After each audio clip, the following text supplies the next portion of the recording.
The afternoon my father stopped looking at me. He didn't shout. He didn't follow me to the end of the lane. He simply turned his back to the barn and went on pitching hay, as if I had already become something he could no longer see. And I stood there with my suitcase in the gravel of our own driveway, and I understood before anyone said a single word that I had just lost my family. I was 23 years old. I had a suitcase with 2 changes of clothes, $60 folded into the lining of my coat, and a birth certificate I had never once needed to use. The hardest part wasn't the goodbye. There was no goodbye. The hardest part was the quiet. Nobody on the outside tells you that leaving a closed community sounds like nothing at all. They picture yelling, slammed doors, a scene. What actually happens is so much quieter than that, and somehow the quiet is so much worse. Before I go further, my name is Leah. I grew up Old Order Mennonite in a farming settlement outside a small township in southern Ontario, the kind of place where the roads still have hitching posts at the general store and the church service is still spoken half in Pennsylvania German. This is where I say, finally, the things my community would never have allowed me to say out loud. If hearing what it's really like from someone who lived it means something to you, I'd love it if you'd subscribe, give this a like, and turn on notifications, because it means more than you'd think to know these stories are reaching someone. Let me tell you what leaving actually costs, because almost nobody tells you the real price of it. I had been turning the thought over for nearly 2 years before I did anything about it. That's the part people misunderstand. Leaving isn't one decision made on one morning. It's 1,000 small decisions. The same question picked up, turned over, set back down, picked up again. It's lying awake at 3 a.m. wondering if your questions make you wicked or just human. It's finding a discarded newspaper blown up against the fence line and reading every word of it in the dark because some small crack had opened in the world and you couldn't make yourself look away, and then folding it up and going out to do the milking like nothing had happened. I had been baptized into the church at 19. That detail matters more than almost anything else in this story. In our community, baptism is the dividing line. Before baptism, leaving is sad, but it's survivable. Your family grieves, the congregation talks, but you can still be invited to supper. You're a stray who might still come home. After baptism, the terms change entirely. When you're baptized, you make a vow in front of God and the whole gathered church. You promise to live within the discipline, to submit to the ministers and the brotherhood for the rest of your life. Breaking that vow isn't just leaving a town, it's breaking a covenant you swore on your own name. And the response to a broken covenant in our church isn't a feeling, it's doctrine. It has a name. We called it the ban. I'd known about the ban my whole life the way you know about winter. You don't think about it every day, but it shapes the whole shape of the year. It is meant to be the church's most serious tool, the last and heaviest consequence there is. Once someone is placed under it, members are forbidden to eat at the same table with them, to take goods from their hand, to do business with them, to carry on as though nothing had changed. The theology doesn't call it cruelty, it calls it correction. It's meant to hurt enough that you come back. What nobody warns you about is how exactly it works in a real house, on a real morning.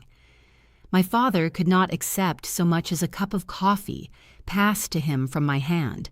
My mother could not sit at our own table with me if anyone from the church might see. My younger sisters, not yet baptized themselves, weren't bound by the same rule on paper, but everyone understood the cost of being seen being warm toward me.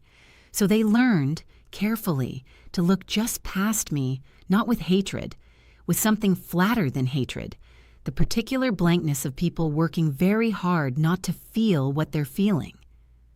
The morning I left, I hadn't told a single soul. I'd arranged, through a woman I'd met at the library in town, to be collected at the end of our concession road at 5:30. I woke at 4, same as always. I started the stove, same as always.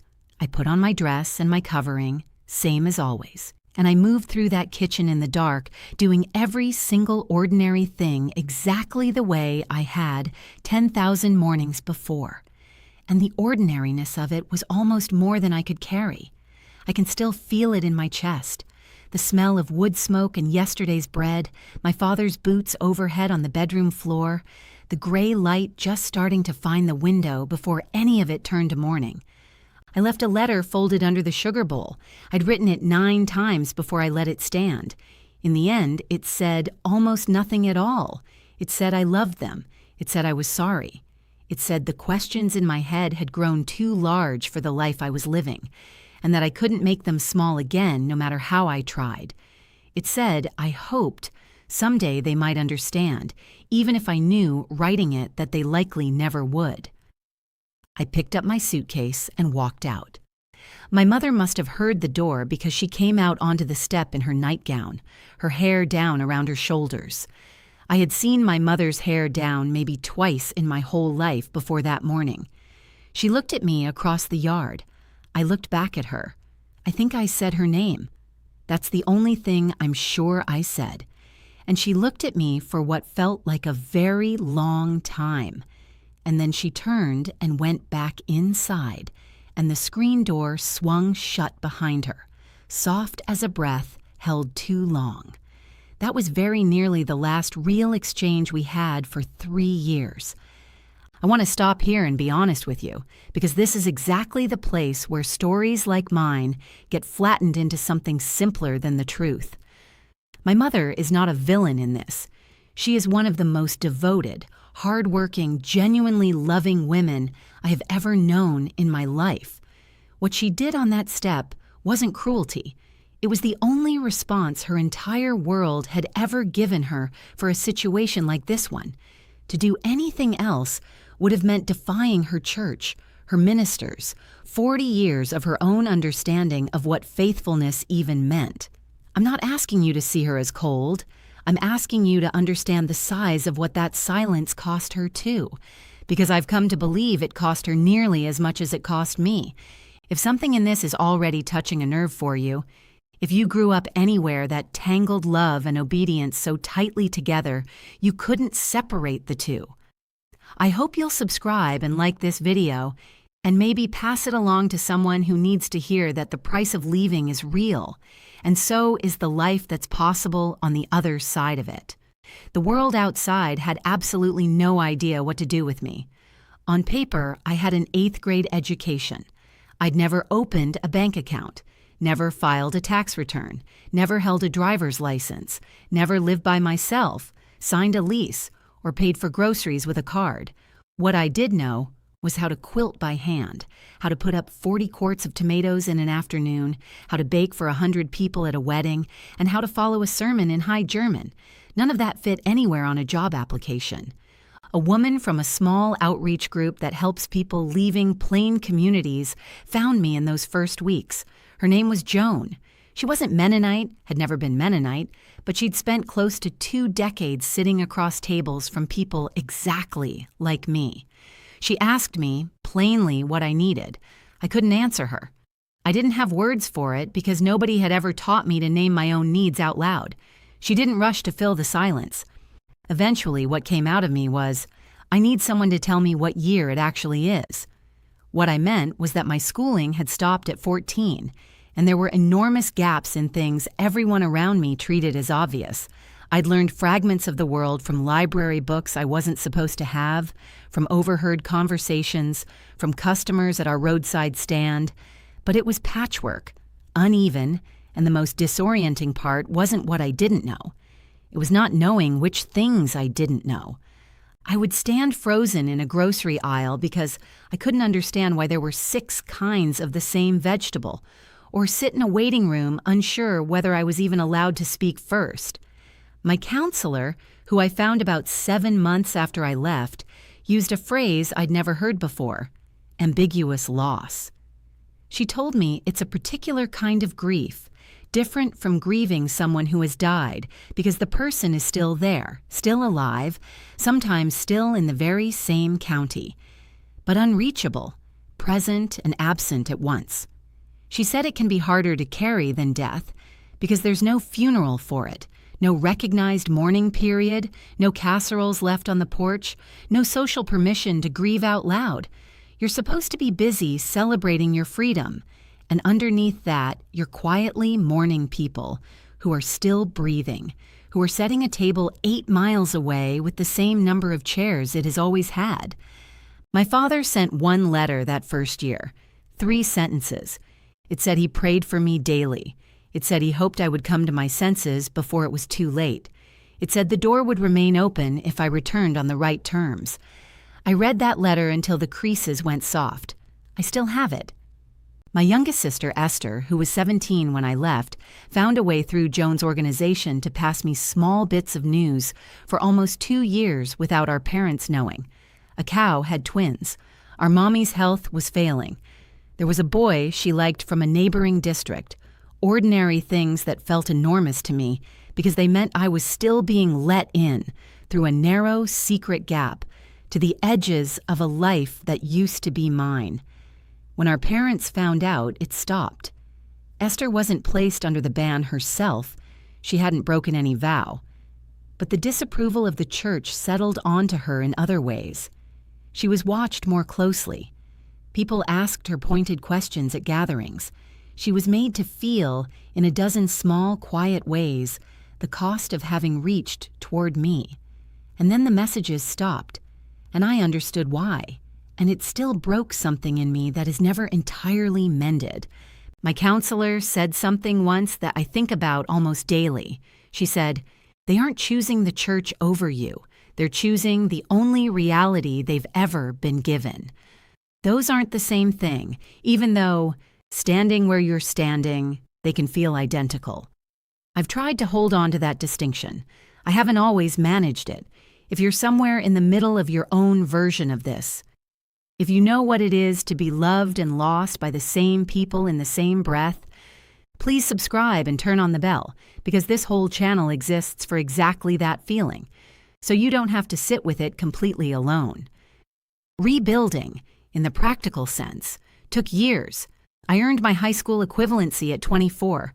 I got my license. I opened a bank account. I learned very quietly so nobody would notice how far behind I was all the small mechanical things people around me had been doing automatically since they were teenagers, using a debit machine, filling out a form, navigating a phone. I got skilled at performing a competence I was still, underneath, in the middle of building. That performance was its own kind of exhausting, in a way that's hard to explain unless you've lived it. You are grieving and rebuilding in the same hour, and neither process is willing to wait for the other to finish. Some days the grieving wins, and the forms don't get filled out.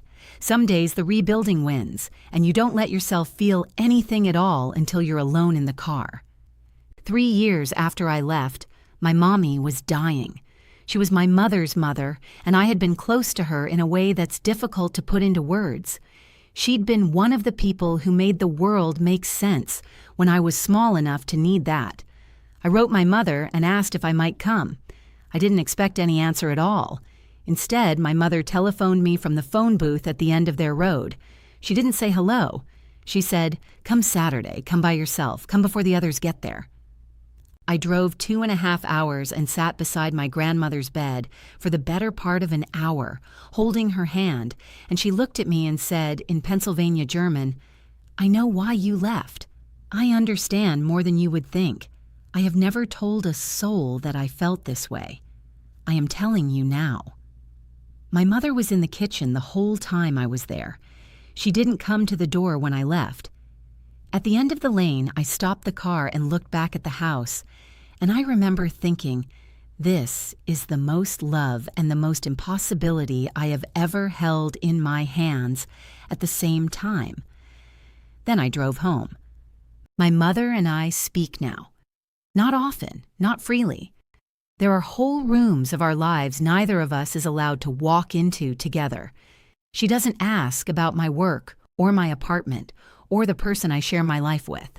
I've stopped expecting her to. What we've built instead is a narrow channel of conversation. Safe, limited, careful. Where we can still be mother and daughter, without the rest of it tearing everything else open. It isn't what I wanted. It also isn't nothing. Leaving didn't cost me one single thing. It cost me layered, ongoing things I'm still adding up. It cost me my first language as a daily language. It cost me the smell of that kitchen, my father's boots on the floor above me, the gray light at the window before sunrise. It cost me a version of myself I will never get to meet. The woman I might have become if the questions had stayed small, or the world had been a little larger, or the love hadn't been knotted so tightly into the rules. But here's what I need you to hear before I go. The leaving built something too. It built the life I'm living right now. It built the words I finally have for things I used to have no language for at all. It built whatever it is in me that can sit here and tell you plainly that your questions are not a sin and your needs are not pride. And the silence I used to call peace was never actually peace at all. I know the difference now, and that difference has turned out to be everything. If any part of this found something in you, tell me in the comments. Tell me which part stayed with you the longest. Tell me if you've ever paid a real price to live your own life instead of someone else's version of it. And if you'd like to keep hearing what it sounds like from this side of the covering, subscribe to the channel and ring the bell so the next story finds you too. Until then, choose your freedoms carefully. They just might save your life.